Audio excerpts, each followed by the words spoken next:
Welcome friends, welcome to my YouTube channel.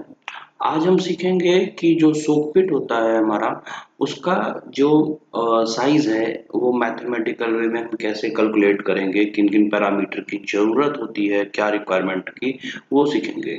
अगर आप septic tank और सोक पिट का थ्योरेटिकल चीज़ें सीखना चाहते हैं तो you can check my playlist. तो वहाँ पे ऑलरेडी मैंने सेप्टिक टैंक और सोक पिट का जो थ्योरेटिकल सेक्शन है वो ऑलरेडी कवर्ड किया हुआ है, तो आप वहाँ से सीख सकते हैं। बट इन दिस वीडियो मैं केवल और केवल सोक पिट के जो कैलकुलेशन की साइजेस कैसे कैलकुलेट करनी है, मैं उसके बारे में डिस्कशन करेंगे। Okay, so without delay we go to the tool जो कि मैंने डेवलप किया है एक्सेल शीट पे। तो हम इसको मैं एक्सप्लेन करूंगा और ये टूल जो है आपको मेरे चैनल के डिस्क्रिप्शन में, लिंक के डिस्क्रिप्शन में आपको वीडियो के आपको मिल जाएगा। सो बिफोर दिस हम लोग ये थोड़ा सा थ्योरेटिकल क्वेश्चन देख लेते हैं।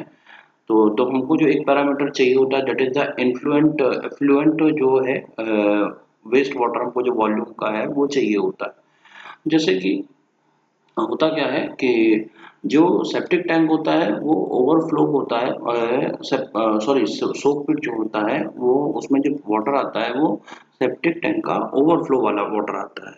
Okay, and then the thing is कि हम या जो बिल्डिंग है जिसके लिए भी सोक पिट डिजाइन कर रहे हैं, सेप्टिक टैंक डिजाइन कर रहे हैं, तो उसमें हमको उसके लिए हमको जो रिक्वायरमेंट होती है कि उसमें कितना वेस्ट वाटर हमको रिसीव हो रहा है दिन में, वो उसके बेसिस पे ही वो डिजाइन होता है। ओके, तो इसी चीज को ही उसमें कितना वेस्ट वाटर होकर के उस टैंक में आ रहा है उसी को ही वॉल्यूम ऑफ इनकमिंग एफ्लुएंट बोलते हैं। इसको कैसे निकालते हैं हम अभी आगे डिस्कस करते हैं। इसके अलावा जो सबसे ज्यादा इंपॉर्टेंट चीज है, जो सेकंड पैरामीटर है, वो है हमारा इनफिल्ट्रेशन रेट। तो इनफिल्ट्रेशन रेट किसका होगा? सॉइल का, क्योंकि हम जो है उस वाटर को रिचार्ज कर रहे हैं कहाँ पे? ग्राउंड में। तो ये मैटर करता है कि वो ग्राउंड का टेक्सचर कहता है कैसा है, उस ग्राउंड का सॉइल का टाइप कैसा है, उसका ग्रेन साइज कहता है। उसी ग्रेन साइज के ऊपर ही ये फैक्टर डिपेंड करता है, क्योंकि ग्रेन साइज जैसा होगा उसी के बेसिस पे जो वाटर है वो रिचार्ज होगा हमारा ग्राउंड सरफेस में, वो सॉरी अंडरग्राउंड में। ओके, वाटर टेबल में। तो ये जो हमको रिक्वायरमेंट चाहिए होती है for the designing of the soak pit. तो ये ऑलरेडी टेबल मैंने यहाँ पे मेंशन की हुई है कि अगर आपको अपनी सॉइल टाइप पता है तो आप उसके बेसिस पे इनफिल्ट्रेशन जो रेट है वो कितना होगा, और एक दिन में लीटर पर मीटर स्क्वायर पर डे में, वो वैल्यू आप यहाँ से ले सकते हैं। Okay, this is the in general diagram. तो जो सोक पिट होता है वो ये पोर्शन है जो कि कनेक्टेड होता है सेप्टिक टैंक से। यहाँ पे एक लिटिल बिट चेंज है। जो सोक पिट होता है, जो उसका बेस होता है, वो हमारा जो है वो पक्का नहीं होता। पक्का मीन्स कि वो कंक्रीटेड नहीं होता है। ओके, तो यहाँ पे एक गलती है। तो उसकी जो बाकी पेरिफेरल बॉडी होती है वो हमारी जो है सीमेंटेड और कंक्रीट होती है, बट जो नीचे का जो फ्लोर एरिया होता है वो हमारा कंक्रीटेड नहीं होता है, वो हमेशा कच्चा होता है, क्योंकि जो वाटर है वहीं से इनफिल्ट्रेशन होकर के ग्राउंड में रिचार्ज होता है। ओके, तो ये एक आप कंफ्यूजन मत क्रिएट कीजिएगा। ओके, तो बी रेडी फॉर, अब हम कैलकुलेशन के पार्ट की तरफ चलते हैं। तो सबसे पहले हमको वॉल्यूम ऑफ एफ्लुएंट वी निकालना है। तो यहाँ ऑलरेडी मैंने वैल्यूज लगा रखी हैं, तो आप जो है इजीली कर सकते हैं। मैं आपको पैरामीटर समझाता हूँ। तो या तो अगर आपके पास ये डायरेक्ट वैल्यू है तो you can just directly put it this. Okay, नहीं तो अदरवाइज इसमें हम क्या कर सकते हैं, सबसे पहली चीज कि नंबर ऑफ यूजर कितने होंगे। तो हम सब जानते हैं जो वाटर रिक्वायर्ड होता है पर पर्सन जो होता है वो 135 लीटर के आसपास होता है IS कोड के अकॉर्डिंग। ओके, लेकिन जो उसके बेसिस पे हमारा ये वाटर डिमांड आता है जब हम यूजर को वाटर रिक्वायर्ड से मल्टीप्लाई करते हैं, तो ये हमारा वाटर डिमांड इन लीटर में हमको एवरेज मिलता है। अब होता क्या है कि जितना वाटर हमारा वो एक दिन का रिक्वायरमेंट होता है हर पर्सन का, वो उतना कन्वर्टेड टू वेस्ट वाटर नहीं होता है due to some the evaporation और डेली साइकिल। तो वो जो रिक्वायरमेंट है हम एक एवरेज वैल्यू लेके चलते हैं कि जो 60% वाटर है वो हमारा कन्वर्ट हुआ वेस्ट वाटर में। ओके, तो या फिर 70% या 80%, it's vary from the country to country और पर्सन टू पर्सन इवन। तो आप उस तरीके से ये पैरामीटर को चेंजेस कर सकते हैं। तो जैसे ही हम वो परसेंटेज वैल्यू करेंगे तो वो इसका जो परसेंटेज वैल्यू वो यहाँ पे कन्वर्ट करेगा इनटू लीटर में, और देन भी इसको कन्वर्ट करेंगे हम लोग इसको क्यूबिक मीटर हमको इतना रिक्वायरमेंट होगा, वॉल्यूम ऑफ एफिलेंट जो है वो इतना हमको डेली रिसीव हो रहा है।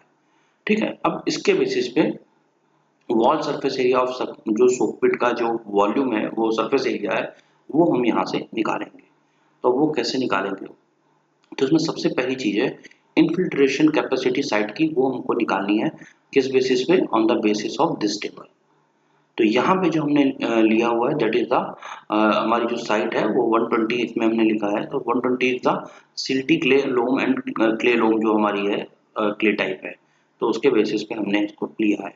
Then after that surface area of the soak pit, तो ये डायरेक्टली हमारा 2.7 स्क्वायर मीटर आ गया on the basis of which formula, this formula. तो वॉल्यूम को हमने डिवाइड किससे किया? इनफिल्ट्रेशन से। तो वॉल्यूम कौन सा था? Volume of effluent 0.324। ओके, तो तुरंत हमारा जो है वॉल्यूम आ गया, that is the 2.7 square metre हमको सरफेस एरिया सोक पिट का होना चाहिए। ओके, आफ्टर दैट जो साइजिंग ऑफ सोक पिट है, तो इसमें हम जो हाइट है वो हमेशा मेजर करके चलते हैं कि वो 1.6 से 2.2 के बीच में हाइट को हमको मेजर करना, मतलब एक एज्यूम कि इससे ज़्यादा की हाइट हम लोग नहीं करेंगे, डेप्थ ज़्यादा हो जाती है। Okay, then it's like a well. Okay, तो जो हमारी जो हाइट होती है वो 1.6 से 2.2 के बीच में ही लेते हैं। तो वो जो वैल्यू आप कोई भी आप यहाँ पे करेंगे, देन वी नो कि जो सिलेंडर का फॉर्मूला होता है उसके बेसिस से हम लोग सर्कल का जो फॉर्मूला होता है उसके बेसिस से हम लोग जो है रेडियस निकाल सकते हैं। तो अब यहाँ रेडियस कैसे निकालेंगे? तो जो हमारा सरफेस एरिया है उसको डिवाइडेड बाई 2 पाई एच। तो जैसे ही पाई की वैल्यू और एच की वैल्यू हम पुट करेंगे तो हमको जो हमारी रेडियस है क्या बोलते हैं सोक पिट की, वो हमको यहाँ पे डायरेक्टली यहाँ पे फॉर्मूला में मिल जाएगी। तो हम देख सकते हैं, तो यहाँ पे जो रेडियस आ रही है वो 0.21 लमसम आ रही है। तो अगर डाया की बात करें तो वो लमसम 40 सेंटीमीटर के आसपास होगा। तो एक बार पैरामीटर चेंज करके देखते हैं, ये 4% के लोगों के लिए है। तो अब यहाँ पे हम चेंज करके देखते हैं, जैसे हमने यहाँ पे 8 किया, तो जैसे ही 8 किया द वैल्यूज आर चेंज। तो जो हमारा वॉल्यूम एफिलिएंट हो गया दैट इज द 0.648। सेम हम परसेंटेज वैल्यू भी चेंज करते हैं, 60 की जगह वी टेक 80। ओके, तो देख सकते हैं यहाँ पे वैल्यू चेंज हो गई 0.864। तो सेम थिंग की इनफिल्ट्रेशन कैपेसिटी 120 है, तो 7.2 स्क्वायर मीटर। सेम अभी हाइट हमने लिया है, तो जो हमारी रेडियस आई 0.57, यानी कि जो रेडियस होगी 157 के आसपास, आधा मीटर के आसपास, और जो हमारी डाया होगा दैट इज लमसम 1 मीटर के आसपास होगा, जो कि हाँ एक्सेप्टेबल लग रहा है कि हाँ ऐसा ही होगा। तो उसके बेसिस पे ये कैलकुलेशन अप्रॉक्सीमेटली जो है वो सही है। तो अगर हम इसमें एक बार थोड़ा सा चेंज कर सकते हैं, इसमें इनफिल्ट्रेशन रेट जो है लाइक सैंडी लोम लेते हैं, तो then the value is the 480। Okay, तो यहाँ पे हम इसको 480 करते हैं, देन देखते हैं कि क्या चेंजेस आते हैं। ओके, तो जैसे ही 480 किया सरफेस एरिया, देन देख सकते हैं कि रेडियस कितनी घट गई, तो यानी कि बहुत ज़्यादा इनफिल्ट्रेशन है। तो आपको उसके साथ साथ ये जो पैरामीटर है वो चेंजेस आ जाएंगे। Okay, so I hope so आपको ये कैलकुलेशन समझ में आया हो। अगर आपको इसमें कैलकुलेशन में कहीं डाउट हो तो then you just simply message me on my comment box on a video or anywhere. Surely I will approach to you. Okay, so thank you so much. Please like my videos and subscribe my channel, and again if you want I make a video on any specific topic, you just suggest me on comment box. Surely I'll make a video on that topic. Thank you once again. Thank you so much.